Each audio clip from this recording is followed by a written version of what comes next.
যত সরকারি কর্মচারী আছেন সবাই রাস্তায় নেমে বলুন আমরা কোনো কাজ করব না যতদিন না ডিএ দেওয়া হোক।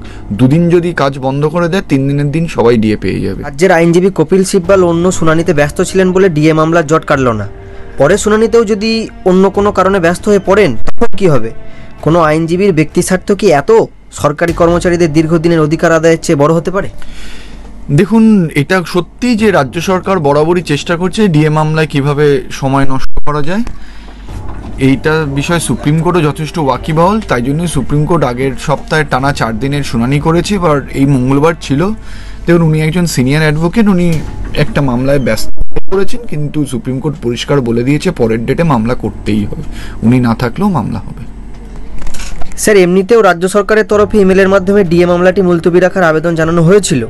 যদি সেই আবেদন গ্রহণ করেনি সুপ্রিম কোর্ট, কিন্তু শুনানি শুরুর সময় দেখা গেল কপিল সিব্বালের অনুপস্থিতি, এটা মামলাকে দীর্ঘমেয়াদী করার পরিকল্পনা নয় তো? বললাম তো, প্রথম দিন উনি একজন সিনিয়র অ্যাডভোকেট, অনেক ইম্পর্টেন্ট মামলাই উনি করেন, ব্যস্ত থাকতেই পারেন যে কোনো আইনজীবী, কিন্তু সুপ্রিম কোর্ট পরিষ্কার বলে দিয়েছে পরের ডেটে মামলা করতেই হবে, সময় দেবে না। স্যার, ডিএ মামলার পরবর্তী শুনানির জন্য আরও প্রায় 2 সপ্তাহ অপেক্ষা করতে হবে। যেভাবে দীর্ঘদিন ধরে মামলা চলছে, আদৌ কি কোনো সুরাহা হবে? হ্যাঁ, সুপ্রিম কোর্টে টানা যথেষ্ট তাড়াতাড়ি শুনানি করেছে, 4 দিন টানা শুনানি করেছে, আর একটা দিনের শুনানিতেই শেষ হয়ে যাবে।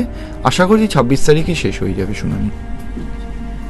স্যার, পরবর্তী শুনানি রাজ্য সরকারের নতুন কোনো ঝামেলা সৃষ্টি করবে না তো? সেক্ষেত্রে আপনাদের পরবর্তী পরিকল্পনা কি? শুধুমাত্র রাজ্য সরকারের কিছু রিপ্লাই দেওয়া বাকি আছে, ওই রিপ্লাইতে দিয়ে দেবে, বেশি সময়ও লাগবে না, আর আমরা আমাদের যতটুকুনি বলার ওইটুকুনি বলবো, ব্যাস, এর চেয়ে বেশি কিছু হবে না, আর কোনো সময়ও দেবে না। শেষ প্রশ্ন, একদিকে 26,000 চাকরি বাতিল, তার উপর ডিএ মামলা নিয়ে গড়িমসি। স্যার, এরকমভাবে চলতে থাকলে সরকারি কর্মচারীর একটা বড় অংশ তো মুখ ফিরিয়ে নেবে এই সরকারের থেকে, তখন 2026-এ কুর্সি বাঁচাতে পারবেন তো? দেখুন, সরকারি কর্মচারীরা এখনও কিছু করছে না বলে এই মমতা বন্দ্যোপাধ্যায়ের সরকার এত সাহস পাচ্ছেন। আমি তো বলবো যত সরকারি কর্মচারী আছেন সবাই রাস্তায় নেমে বলুন আমরা কোনো কাজ করব না যতদিন না ডিএ দেওয়া হোক। দুদিন যদি কাজ বন্ধ করে দেয় 3 দিনের দিন সবাই ডিএ পেয়ে যাবে।